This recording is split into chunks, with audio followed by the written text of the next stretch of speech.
रानी पद्मावती सिंहल द्वीप श्रीलंका की राजकुमारी थीं। उनका विवाह मेवाड़ के राजा रतन सिंह से हुआ था, जो एक बहादुर और न्यायप्रिय शासक थे।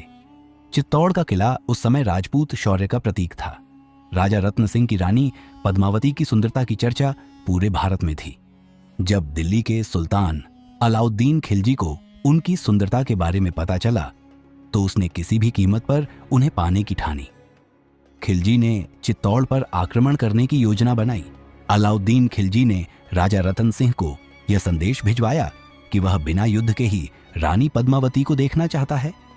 राजपूतों की परंपरा के अनुसार किसी पराई स्त्री को देखना अपमानजनक था, लेकिन राज्य की सुरक्षा को देखते हुए राजा रतन सिंह ने एक युक्ति निकाली।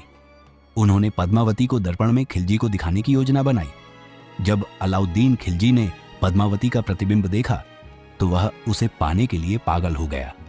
उसने छलपूर्वक राजा रत्न सिंह को बंदी बना लिया और शर्त रखी कि यदि रानी पद्मावती उसके पास आएंगी तो वह राजा को छोड़ देगा। रानी ने एक साहसिक योजना बनाई। उन्होंने 700 राजपूत सैनिकों को पालकियों में छिपाकर दिल्ली भेजा। उन्होंने खिलजी को यह विश्वास दिलाया कि वह आत्मसमर्पण करने आ रही हैं।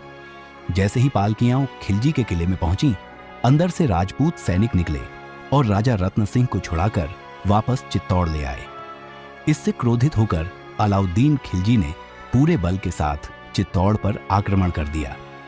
राजपूतों ने बहादुरी से लड़ाई लड़ी, लेकिन उनकी सेना कमजोर पड़ने लगी। जब रानी पद्मावती ने देखा कि अब किले की रक्षा संभव नहीं है, तो उन्होंने हजारों महिलाओं के साथ जौहर करने का निर्णय लिया। उन्होंने चित्तौड़गढ़ के किले में विशाल अग्निकुंड जलाया और सभी राजपूत महिलाएं उसमें कूद गईं ताकि वे शत्रु के हाथों में न पड़ें। इधर राजपूत योद्धाओं ने साका अर्थात आखिरी युद्ध लड़ा और वीर गति को प्राप्त हुए। अलाउद्दीन खिलजी ने चित्तौड़ तो जीत लिया, लेकिन उसे रानी पद्मावती नहीं मिली।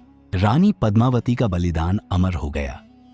उनका जौहर भारतीय इतिहास में नारी शक्ति और स्वाभिमान का प्रतीक बना।